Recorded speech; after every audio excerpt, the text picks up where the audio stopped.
नमस्कार। पिछले 1.5 या 2000 वर्षों के भारतीय साहित्य पर कालिदास की अमिट छाप रही है। भारतीय भाषाओं के अनेक कवियों पर, संस्कृत कवियों पर भी तथा अन्य भारतीय भाषाओं के कवियों पर भी कालिदास का इतना गहरा प्रभाव है कि कई बार कालिदास की सर्वातिशायी छाया से बाहर निकलना उनके लिए कठिन होता रहा है, चाहे वे भवभूति हों संस्कृत के कवियों में या हिंदी के बड़े कवियों में जयशंकर प्रसाद हों या बंगला के रविन्द्रनाथ ठाकुर हों। रविन्द्रनाथ ठाकुर के मन में कालिदास के प्रति बचपन से ही बड़ा गहरा लगाव था। उनके परिवार में संस्कृत साहित्य के, संस्कृत कविता के पठन पाठन की सुदीर्घ और समृद्ध परंपरा थी। उनके पिता देवेंद्रनाथ ठाकुर ने बचपन से ही रविंद्र को संस्कृत लिखने के लिए प्रेरित किया। संस्कृत में अनुवाद, संस्कृत में रचना, इसके लिए वे उन्हें प्रेरित करते रहे। संस्कृत का अभ्यास भी बचपन में रविन्द्रनाथ को कराया गया और कालिदास की कविताएं विशेष रूप से उनको सुनने को मिली। कालिदास को उन्होंने अपने मन के भीतर रचाया और बसाया। अपने मन के संसार में कालिदास को उन्होंने एक ऐसा अपरिवर्त्य स्थान प्राप्त करा दिया जो जीवन पर्यंत उनके मनोजगत में बना रहा। संस्कृत उनके लिए एक सहज भाषा भी थी, तभी तो नोबेल पुरस्कार प्राप्त करने के पश्चात जब वे ऑक्सफोर्ड विश्वविद्यालय में आमंत्रित किए गए तो संस्कृत में उन्होंने धारा प्रवाह व्याख्यान दिया। रविन्द्रनाथ की अनेक कविताओं में, विशेष रूप से उनके गीतों में इतनी संस्कृतनिष्ठ पदावली मिलती है कि कई कई पंक्तियां तो संस्कृत और बंगला दोनों में समान रूप से पढ़ी जा सकती हैं। इसको भाषा सम अलंकार कहा जाता है कि कोई पंक्ति या कोई कविता दोनों भाषाओं में एक साथ पढ़ी जाए। भवभूति ने मालती माधव में एक ऐसा छंद लिखा है जो कि संस्कृत और प्राकृत दोनों में वही छंद रहता है। बिना परिवर्तन के आप उसको संस्कृत में भी पढ़ेंगे, बिना कोई हेरफेर या परिवर्तन किए आप उसको प्राकृत में भी पढ़ सकते हैं। रविन्द्रनाथ में ऐसी अनेक पंक्तियां आती हैं। ऐ भुवन मनो मोहिनी, ऐ निर्मल सूर्य करोज्ज्वल धरणी, जनक जननी जननी, जाह्नवीय यमुना विगलित करुणा पुण्य पीयूष स्तन्य वाहिनी। पूरा का पूरा संस्कृत है। इसी को संस्कृत गीत भी कह सकते हैं। यह बंगला गीत तो है ही, लिखा तो बंगला में ही गया है। जब क्रियापद आता है या कोथाय, तोमार, आमार, इस तरह के सर्वनाम जब आते हैं तो लगता है कि हाँ बंगला है, नहीं तो विशेषणों की जो झड़ी है वह तो सीधे सीधे पूरी संस्कृत भाषा का गीत इसको बना देती है। इस तरह के उनके गीत हैं। बांग्लादेश में रविन्द्रनाथ टैगोर को राष्ट्रीय कवि के रूप में पूजा जाता है, लेकिन वहाँ के अच्छे अच्छे रविंद्र साहित्य के अध्येताओं का ध्यान इस बात की ओर नहीं गया कि संस्कृत भाषा की पदावली, संस्कृत की ज्ञान परंपराओं का कितना गहरा असर रविन्द्रनाथ के साहित्य पर है। मुझे कुछ वर्ष पूर्व ढाका विश्वविद्यालय और जहांगीर राष्ट्रीय विश्वविद्यालय बांग्लादेश में कार्यशाला के लिए आमंत्रित किया गया और उसी सिलसिले में वहाँ के दूतावास में मेरा व्याख्यान हुआ। उन्होंने पूछा कि विषय क्या रखेंगे, तो मैंने जो 2-3 विषय सुझाए थे उसमें उनको रविन्द्रनाथ के साहित्य पर संस्कृत और संस्कृत भाषा के साहित्य का प्रभाव, यह विषय उनको अच्छा लगा। जब मैंने उस पर बोलना शुरू किया तो जो पढ़े लिखे लोग वहाँ मौजूद थे वो चकित हुए कि यह तो हमने सोचा नहीं था कि रविंद्रनाथ पर इतनी गहरी अमिट छाप है संस्कृत की ज्ञान परंपराओं की, उपनिषदों की, कालिदास की, संस्कृत के मुहावरों की, संस्कृत की पदावलियों की। कालिदास की विशेष रूप से झलक बार बार रविंद्रनाथ में इसलिए भी आती है कि गीता और उपनिषद तो पढ़े ही जाते थे, उसके बाद सबसे ज़्यादा कालिदास का साहित्य उनके परिवार में पढ़ा जाता था, पाठ किया जाता था। मेघदूत, कुमार संभव खूब उनको सुनने को मिला बचपन में। सत्येंद्र नाथ उनके बड़े भाई संस्कृत के अच्छे पंडित थे, उन्होंने गीता का बंगला में अनुवाद किया, मेघदूत का बंगला अनुवाद उन्होंने किया। रविन्द्रनाथ के एक दूसरे भाई गुणेंद्र नाथ, उन्होंने विक्रमोर्वशीयम का, कालिदास का जो विक्रमोर्वशीयम है उसका अनुवाद उन्होंने बंगला भाषा में किया। बहुत छोटे जब थे रविन्द्रनाथ तभी उनको जो सुनने को मिलता था उसकी यादें उनके मन में बसी रहीं, और जीवन स्मृति उनका लंबा निबंध है, आत्मकथात्मक निबंध है। उसमें उन्होंने चर्चा की है कि किस प्रकार से मैं रोमांचित हो जाता था जब मेरे बड़े भाई, मेरे पिता कालिदास के श्लोकों का पाठ करते थे। मैं बच्चा था और संस्कृत नहीं समझता था, लेकिन वो शब्दावली मेरे भीतर झंकृत होकर के मुझे रोमांचित कर देती थी। और वो याद करते हैं कि भागीरथी निर्जर सीकराणाम वोढ़ा मुहु कंपित देवदारु यद्वायुरन्विष्ट मृगैः किरातैः यद्वायुरन्विष्ट मृगैः किरातैः रासे व्यते भिन्न शिखंडी बरह। यह श्लोक जब पढ़ा मेरे पिता ने तो रोमांच मुझे हो आया। समझा तो मैं नहीं कि क्या कहा गया है, लेकिन मुहु कंपित देवदारु, ये शब्द मेरे भीतर झंकृत हुए कि देवदारु कांप रहे हैं ठंड में, कुछ ऐसा कहा गया है। और निर्झर सीकर, इसकी जो लय और गूंज है वो मेरे भीतर अनुगुंजित हुई।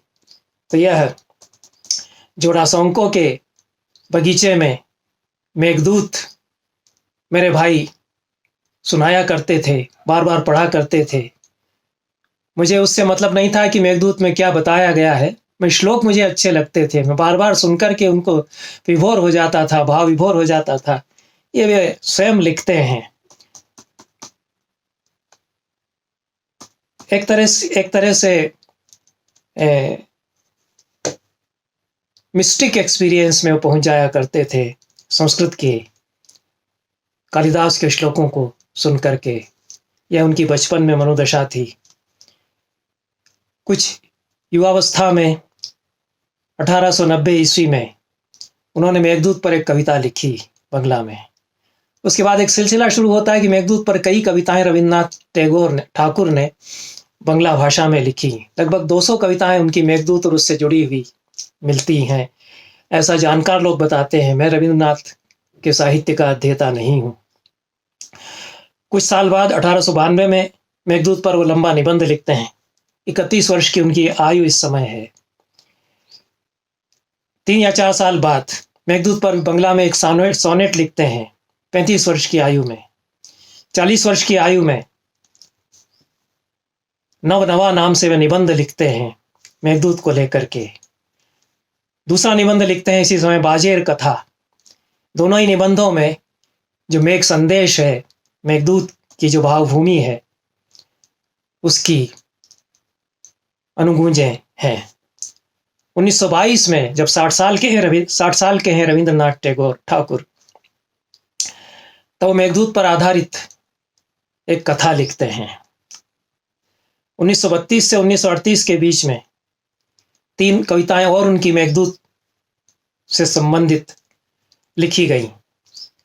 इस प्रकार से बचपन से लगा करके और परिपक्व अवस्था तक, वृद्धावस्था तक मेघदूत छाया रहा रविंद्रनाथ के मानस पर।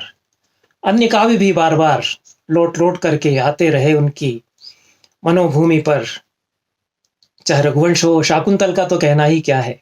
और रविन्द्रनाथ टैगोर ने जो निबंध लिखे हैं संस्कृत साहित्य की समीक्षा पर, वो एक बहुत बड़े समीक्षक के रूप में उनको प्रतिष्ठित करते हैं। संस्कृत साहित्य के वे बहुत तलस्पर्शी समीक्षक हैं।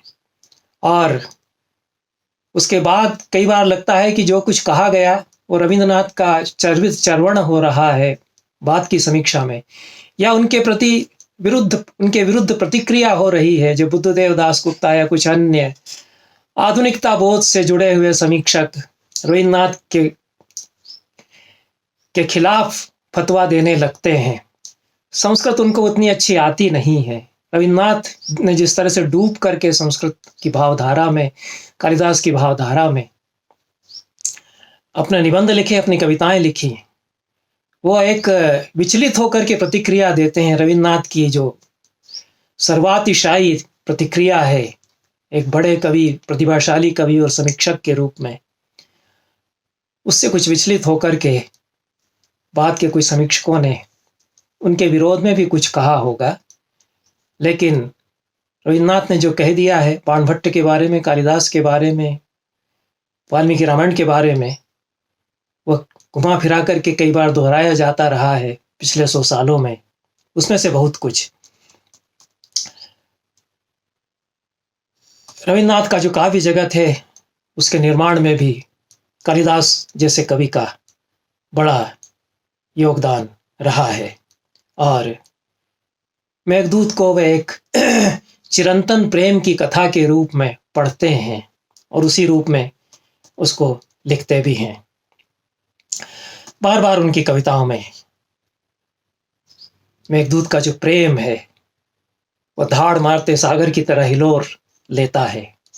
भावितेची अर्धरात्रि अनिद्र नयन, आधी रात में नींद नहीं थी नयनों में, अनिद्र नयनों से भावित कर रहा था मैं। के दिए छे केन शाप केन व्यवधान, केन ऊर्ध्वे चये कांदे मनोरथ, केनो प्रेम आपनार नाही पाए पथ। ये जो प्रेम अपना पथ ढूंढता है और किसने उसके मनोरथों को ध्वस्त किया, ये यक्ष नाम की कविता में फिर वो पूछते हैं। शेष सप्तक में ये कविता संकलित है, जो 1933 में उनका काव्य संग्रह प्रकाशित हुआ। यक्ष को संबोधित करते हैं, मेघदूत के यक्ष को, कि क्या तुम्हारी दशा हुई, क्या तुम्हें भोगना पड़ा जो कुबेर ने तुम्हें शाप दिया। और जो स्वाधीनता की समस्या है उसको उठाते हैं यक्ष के माध्यम से। यक्ष की मनोभूमि से एकाकार हो जाते हैं, यक्ष से तादात्म्य स्थापित कर लेते हैं अपनी इन कविताओं में। यक्ष कविता है, उसके बाद उनकी दूसरी कविता है सानाई नाम से, 1938 में लिखी गई। मेघदूत की जो भावभूमि है उस पर इस प्रकार आरोहण करते हैं कि तदाकाराकारित चित्तवृत्ति रविन्द्रनाथ की हो जाती है। यक्ष अपने आप को वे मानते हुए कविता में कुछ कहने लगते हैं और एक तरह का स्मृति लोक कालिदास का बार बार रविन्द्रनाथ टैगोर में निर्मित होता है। शेकाल उनकी कविता है, लंबी कविता है। शेकाल कहते हैं अतीत का समय, जहां तक मेरी जानकारी है। आमी जोदी जन्म लेतेन कोलिदासेर काले, बहुत खराब मेरा जो उच्चारण है उसके लिए क्षमा प्रार्थना सहित। यदि मैं कालिदास के समय जन्म लेता, इस कविता में वे प्रश्न पूछते हैं और एक तरह का परकाय प्रवेश वे करते हैं कालिदास के काव्य संसार में। वे अपना जीव संक्रांत करा देते हैं, उनकी आत्मा कालिदास की रचनाओं के शरीर में प्रवेश कर जाती है और कालिदास का रचना देह जीवंत हो उठता है उनकी कविताओं के बीच में। तो यदि मैं कालिदास के समय जन्म लेता तो मैं क्या क्या देखता, ये कल्पनाएं, लंबी कल्पना वे इस कविता में करते हैं।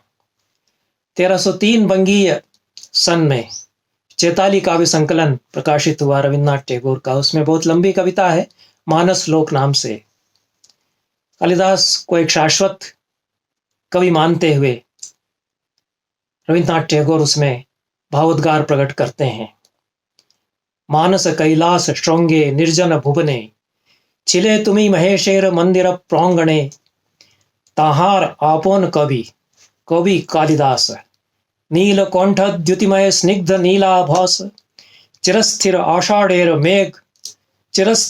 आषाढ़ेर घन मेघ दले, ज्योतिर्मय सप्तर्षिर तपोलोक तले, आजियो मानस धामे करिछ वसति, ये जो नीलकंठ द्युतिमय स्निग्ध नीलाभास जहाँ है, ऐसे लोक में कालिदास तुम अवतरित हो। आषाढ़ के घने बादल जहाँ छाए हुए हैं, ज्योतिर्मय सप्तर्षियों का तपोलोक वहाँ है, उस मेरे मानस धाम में निवास तुम करो। चिरदिन रवे से था ओहे कोबिपति, शंकर चरित गाने भरिया भुवन। शंकर के चरित के गान से तुम इस भुवन को परिपूर्ण कर दो, ऐसा आह्वान वे कालिदास का करते हैं। दूसरी कविता उनकी मानसी शीर्षक से है, इसी काव्य संकलन में। और मेघदूत को लेकर के लंबी कविता फिर वे लिखते हैं, मैंने गलत कह दिया, मानसी काव्य संकलन है और मेघदूत शीर्षक कविता का है।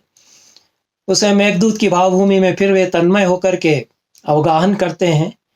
ये लंबी रचना है और कालिदास से पूछते हैं कि कैसे तुमने मेघदूत लिख डाला। कोबी वर कबे कौन विस्मृत वर्षे कौन पुण्य आषाढ़ेर दिवसे, लिखे छिले मेघदूत मेघ मंद्र श्लोक, विश्वेर बिरही यत सकलेर शोक, राखिया छे आपोन आंधार स्तरे स्तरे, सघन संगीत माझे पुंजी भूत करे। ये जो संगीत गुंचित होता हुआ सुनते हैं, मेघ की गड़गड़ाहट सुनते हैं अपनी कविता में कालिदास के मेघदूत की, पूछते हैं कि किस पुण्य आषाढ़ के दिन तुमने यह लिख डाला मेघदूत। कौम्बीर निर्घोष सेई मेघ सौंघर्षेर, जागाए तुलिया चिल सहस्र वर्षेर, अंतर्मूढ़ बाष्पाकुल विच्छेद क्रंदन, एक दिने छिन्न करी कौलेर बंधन, चिर दिवसेर येन रुद्ध अश्रुजल, आर्ध करी तोमार उदार श्लोक राशि। ये किस प्रकार से मेघदूत रचा जा रहा है, एक बार कालिदास के चित्त में और फिर दोबारा रचा जा रहा है। भीतर व्यथा इतनी घनी घुमड़ रही है, अंतर्मूढ़ हो गया है, कवि बाष्पाकुल है, क्रंदन कर रहा है चित्त, और काल के बंधनों को विच्छिन्न करके और श्लोक राशि फूट पड़ती है। फिर पूछते हैं कि कहाँ है वह सारे नदी पहाड़ पर्वत जिनको तुमने सजीव कर दिया है अपनी इस कविता में। कोथा आछे सानुमान आम्रकूट केथया वाही आछे, विमल विशीर्ण रेवा बिंध्य पाद मूले। आप देख सकते हैं जिनको मेघदूत पढ़ा हुआ है, रेवाम द्रक्षस्य उपल विषमे विंध्य पादे विशीर्णा, वो मेघदूत की पदावली पुनरावृत्त कर देते हैं, रिपीट करते हैं। विशीर्ण रेवा विंध्य पौध मूले, यह मेघदूत की जो शब्दावली है वो ले आते हैं। उपल व्यथित गति वेत्रवती कूले, उपल व्यथित गति यह भी पदावली मेघदूत से प्रभावित है। और आगे तो मेघदूत उतार लिया है उन्होंने, जैसे रमा करके अपने चित्त में परिणत श्याम जम्बू वनच्छाए, त्वय्यासन्ने परिणत श्याम जम्बू वनांता। कालिदास ने दशाण देश का वर्णन करते हुए लिखा है कि वहां के जामुन के पेड़ जो है, घनी छाया वाले हरे भरे पेड़, उनमें जामुन के फल पक गए होंगे और वो हरे हरे दिखाई दे रहे होंगे, वो दशाण देश के वन। उसी शब्दावली को लेकर के रविन्द्रनाथ यहाँ बात करते हैं कालिदास से। परिणत श्याम जम्बू वनच्छाए, कोथाय दोषार्ण ग्राम रहे थे लुकाए, प्रस्फुटित केतकीर, ये केतकी पादप केतकी कंटक, यह भी मेघदूत में इसी संदर्भ में आता है। तो प्रस्फुटित केतकीर बेड़ा दये घेरा, केतकी के घेरे का वर्णन कालिदास ने भी वहां किया है। से दिन से उज्जयिनी प्रासाद शिखरे, केन जौनी घन घटा विद्युत उत्सव। ये पूरी जो तस्वीर है, ये जो बिंब है, उज्जैनी के ऊंचे ऊंचे भवनों पर मेघ आकर के टिका है, विद्युत का उत्सव रचा जा रहा है। विद्युत की कोंद में वह देखता है भीतर उन भवनों में जो लक्ष्मी है उसको। तो लक्ष्मी पश्चन ललित वनिता पाद रागांकितायाम, यह कहते हैं ये विद्युत का उत्सव रचा जाता है। उद्दाम पवन बेग गुरु गुरु रव, गंभीर निर्घोष सेई मेघ सौंघर्षेर, जागाए तुलिया चिर सहस्त्र वर्षेर, इत्यादि ये जो शब्दावली आती है। और वो कहते हैं कि मेरा भी मन ग्रह त्यागी होकर के और चाहता है कि मैं उसी संसार में एक बार चला जाऊं। अंधकार रुद्ध ग्रोहे एकी एकेला वासिया पढ़ितेछि मेघदूत अत्यागी मौन मुक्त गति मेघ पृष्ठे लये छे आसन उड़िया छे देश देशांतरे। इस मेघ की पीठ पर बैठकर मैं उड़ता रहूं देश देशांतर, उसी तरह से देखता रहूं जिस तरह से तुमने रामटेक से लगा करके, रामगिरी से लगाकर अलका तक की सारी भारत भूमि की स्थलियां निहार ली हैं। जैसे कि बहुत ऊंचाई पर आरोहण करके एक एक वस्तु को, एक एक दृश्य को तुम देख रहे हो, मेरा भी मन होता है कि उस तरह से मैं भी देखूं। यह कल्पना वो करते हैं। यह फिर अलका पर पहुंच करके कैसा अनुभव होता है उसका वर्णन करते हैं। कामनार मोक्ष धाम अलकार माझे विरहिणी प्रीतमा येथाय विराजे सौंदर्येर आदि सृष्टि सेथा के पौरित लय ये ते तुमी छाड़ा करी अवारित लक्ष्मीर विलासपुरी ओमर भुवने अनंत वसंत के येथा नित्य पुष्प बने नित्य चंद्रालोके इंद्रनील शैल मूले। ये भी जो छायाएं हैं, बिंब हैं, ये मेघदूत से लिए हुए हैं। इंद्रनील मणियों से जड़े हुए शैल, कृत्रिम पर्वत यक्ष के घर में, और चांदनी में पुष्प वाटिका खिली हुई लक्ष्मी की वह विलासपुरी अमर भुवन, उसमें किस तरह से मेघ उतरता है उसको मैं देख सकूं। सुवर्ण सरोज फुल्ल सरोवर कूले मोणिहर में असीम सोमपदे निमग्ना कांदिते छे एकाकिनी विरह वेदना। ऐसी उस मणिहारी में मणियों से जड़े हुए भवन में असीम संपत्ति के बीच में अकेली एकाकिनी व विरहिणी प्रियतमा, उसकी वेदना को मैं समझना चाहता हूं, ऐसा कुछ वो कहते हैं। मेघदूत के सौंदर्य लोक में विचरण कराती है कालिदास की कविता के सौंदर्य लोक में रविंद्रनाथ की यह कविता। और एडवर्ड थॉमसन एक अध्येता हैं रविंद्रनाथ के साहित्य के, वो कहते हैं कि जिस प्रकार से दांते ने वर्जिल का अनुकरण करते हुए देश देशांतर की छवियां उकेरी, एज दांते looked across his countries and held vigil as master, as Spencer overlooked 200 years of poetical fumbling and claimed succession to Chaucer। Spencer ने चासर का अनुकरण करते हुए अपने से पहले की 2 शताब्दियों की काव्य यात्राएं की। As Milton in his turn saluted his dear master Spenser, और स्पेंसर का अनुकरण मिल्टन ने जिस तरह किया, so Rabindranath turn back to Kalidasa, उसी तरह से पलट कर रविंद्रनाथ कालिदास की तरफ ताकते हैं। After this he is to pay such homage often, युवावस्था से लगाकर वृद्धावस्था तक कालिदास के प्रति श्रद्धांजलि बार बार वो करते रहे हैं। और प्रसन्न भाव से, मुग्ध भाव से, glad to acknowledge so dear and allegiance, ऐसा वे कहते हैं। ऋतु संहार से संबंधित कविताएं भी रविंद्रनाथ ने बहुत लिखी। ऋतुओं का वर्णन करने वाली कविताएं, उन पर ऋतु संहार की सीधे सीधे छाया है। ऋतुरंग नाट्यशाला नृत्य नाटिका उन्होंने लिखी। और एकदम दूसरा विषय भी यदि लेते हैं रविंद्रनाथ, तो उसमें कहीं ना कहीं से मेघदूत या कुमार संभव आ जाता है। शाहजहां उनकी कविता है, ताजमहल बनवा रहा है शाहजहां, लेकिन ताजमहल का वर्णन करते हुए कहते हैं कि यह तो एक नया मेघदूत लिख दिया गया है, विरह व्यथा का एक दूसरा काव्य ही लिख दिया।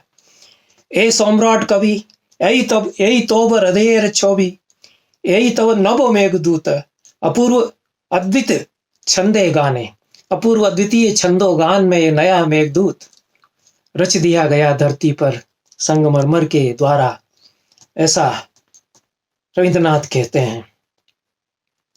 काव्यम उनकी लंबी कविता है, उसमें कालिदास के जीवन संघर्ष का निरूपण करते हैं। और जैसा मोहन राकेश करते हैं आषाढ़ के एक दिन में, जो कवि का आत्म संघर्ष है, रविन्द्रनाथ को भी लगता है कि कालिदास ने कितना उत्पीड़न झेला होगा, कितना त्रास। वो कहते हैं कि सारी जो संघर्ष हैं, सारी जो विरूपताएं हैं समय की, वह सब विष हालाहल तुम पी गए और उसको पचा करके अमृत ही तुम बांटते रहे। तुम्हारे आनंद का सूर्य, आनंद के सूर्य की ओर उन्मुख होकर के तुम्हारे सौंदर्य का कमल खिलता रहा, इस तरह से खिलता रहा कि जो कुछ भी दारिद्र्य, दैन्य, दुख और व्यथाएं हैं वो उसके भीतर दबी छिपी रह गई। तुमने अमृत ही बांटा। बहुत सुंदर शब्दावली है, उद्धृत की जाती है रविन्द्रनाथ टैगोर की, ठाकुर की यह कविता, और मैं अपनी बहुत ही खराब उच्चारण वाली बंगला से उसके आनंद को नष्ट नहीं करना चाहता हूँ। कुमार संभव गान, कालिदास के कुमार संभव से संबंधित उनकी दूसरी कविता है। ऋतु संहार शीर्षक भी उनकी कविता है। इन सभी कविताओं में कालिदास की रचना प्रक्रिया की थाह लेते हैं रविन्द्रनाथ टैगोर।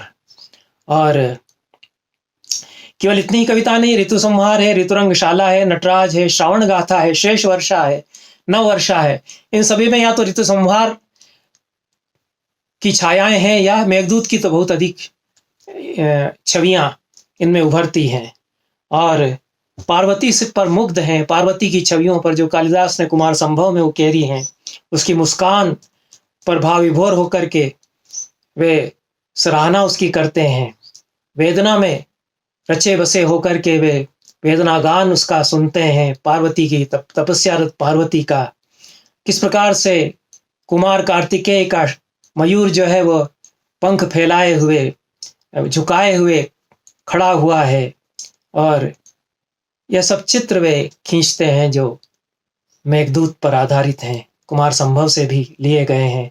बहुत सारी इमेजरी रविन्द्रनाथ अपनी कविता में कालिदास से लेते हैं। अधरः किसलय रागः कोमल विट्पानुकारिणौ बाहु कुसुममिव लोभनीयम यौवन मंगेशु सन्नद्धम। शकुंतला का वर्णन करते हुए कालिदास ने लिखा कि उसका अधर कोपल की तरह रक्ताभ और पेड़ की लचीली डगाल की तरह उसकी बाहें, फूल की तरह लुभावना, अंग अंग में यौवन तैयार बैठा हुआ है, सन्नद्ध है, ऐसा कहते हैं। इसमें लाक्षणिक रक्षणामूल ध्वनि है। रविन्द्रनाथ टैगोर इस पर मुग्ध होकर के उठा लेते हैं शब्दावली बहुत दूसरे प्रसंग में। कविता शकुंतला पर नहीं है। एकटी माधवी लता आपन छाया ते दुटी अधरेर रांगा किसलय पाते। ये माधवी लता के लिए कहते हैं कि उसके अधर किसलय रक्ताभ थे उसके, ये बिंब लेते हैं। अयोध्या का वर्णन रघुवंश में किया। अयोध्या नगरी के मुंह से करवाया, कुश के सामने विलाप करती हुई अयोध्या नगरी, उजाड़ अयोध्या नगरी विलाप करती है कि मेरी क्या दशा हो गई। तो निशासु भास्वत कलनु पुराणाम यह संचरो भूद विसारिकाणाम नदन मुखोल का विचितामिषा भी।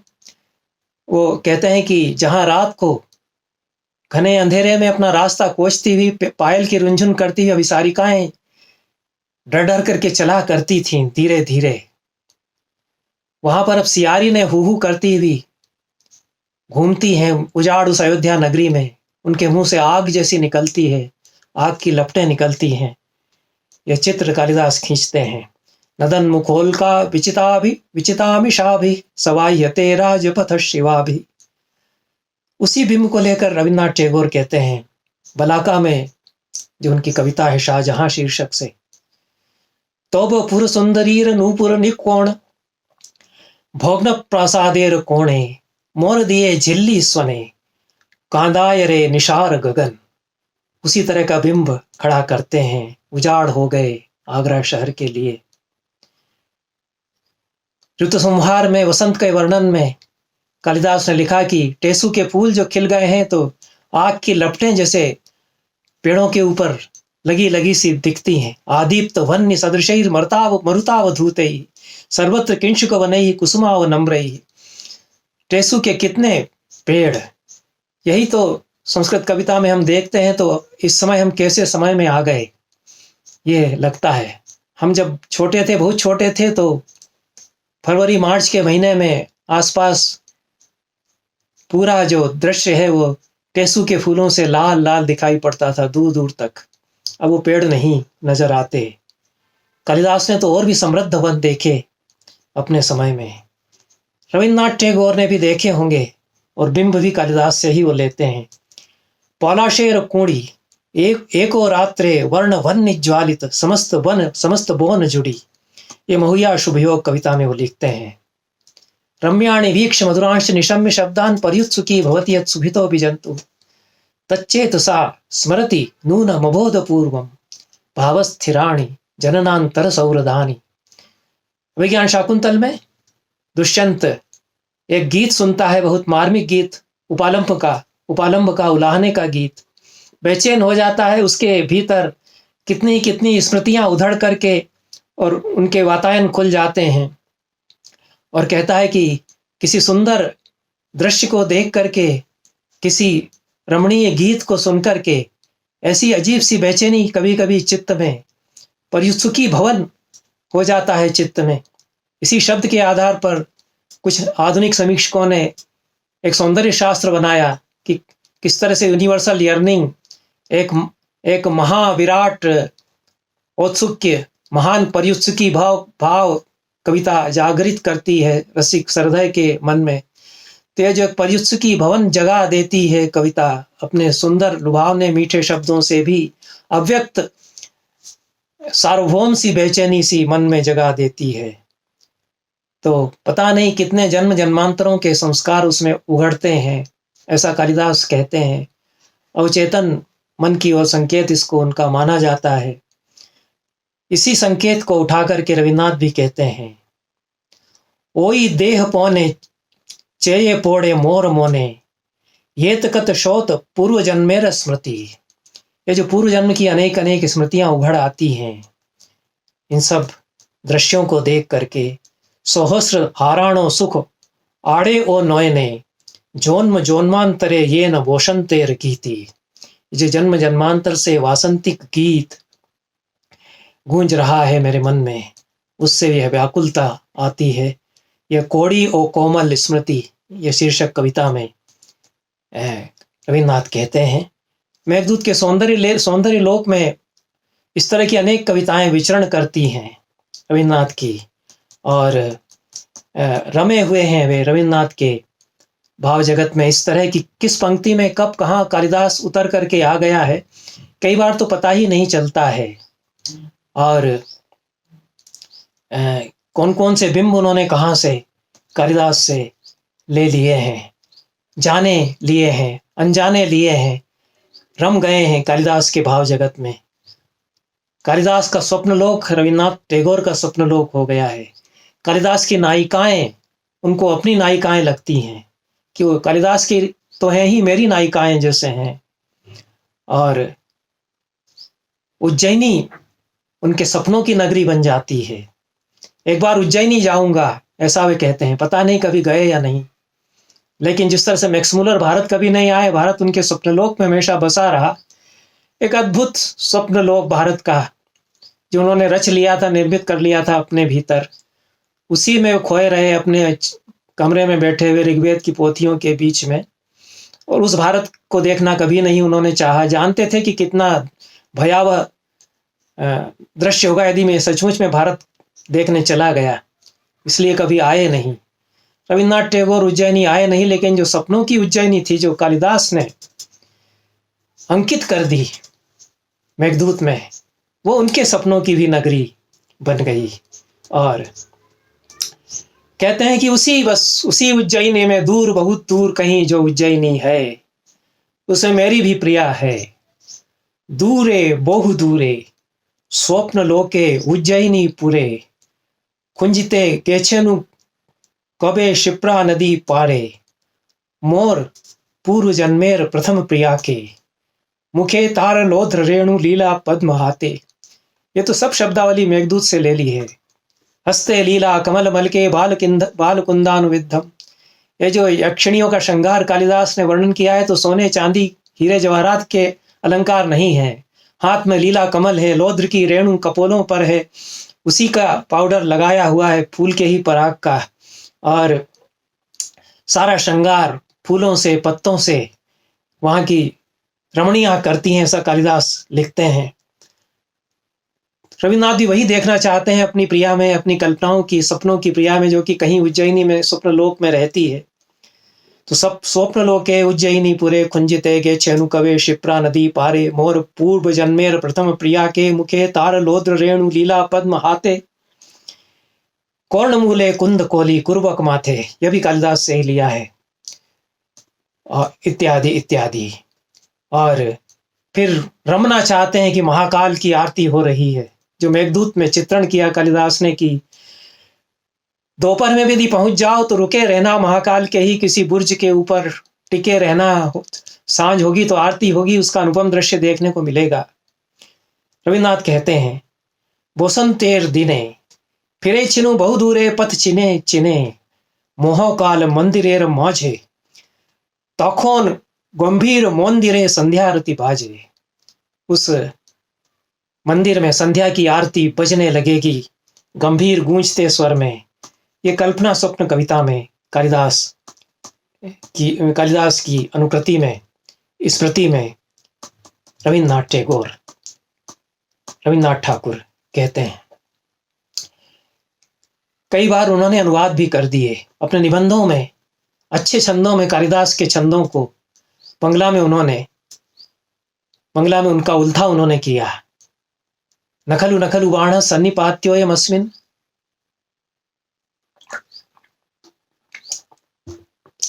नखलु नखलु बाण सन्निपात्योयमस्मिन् मृदुनि मृग शरीरे तूलराशा विवाग्निः कवत हरिणकानां जीवनं चातिरोलं क्वच निशित निपाता वज्रसारा शरास्ते। ब्रह्मचारी दुष्यंत को संबोधित करते हुए कहता है कि इस हरिण के कोमल शरीर पर तुम अपने बाण मत छोड़ो, मृदु मृग शरीर पर ये अपने बाण मत छोड़ो, जैसे कि रुई के ढेर पर आग की चिंगारी छोड़ी जा रही हो, इस तरह से। रविन्द्रनाथ ने दूसरा पाठ पढ़ा होगा, तो मृदुनि मृग शरीरे तुल राशा विवाग्नि की जगह पुष्प राशा विवाग्नि, यह भी पाठ मिलता ही है। वही उन्होंने पढ़ा होगा बंगला संस्करण में, अभिज्ञान शाकुंतल के, उसी का अनुवाद वे करते हैं। मृदु ये मृग देहे मेरो ना शोर आगुन देवे की है फुलेर पर कोथाए मोहराज मृगेर प्राण कोथाय ये न बाज तुम्हार बाण क्वच निशित निपाता वज्र सारा शरास्ते। उसी का सुंदर अनुवाद उन्होंने किया है। यह एक समस्या भी उठ खड़ी होती है कि इस तरह से बसा लिया है रविन्द्रनाथ ने कालिदास को अपने चित्त में, तो वे उसको हटाते किस तरह हैं?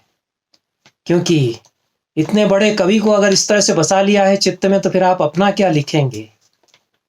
यह तो समस्या आएगी।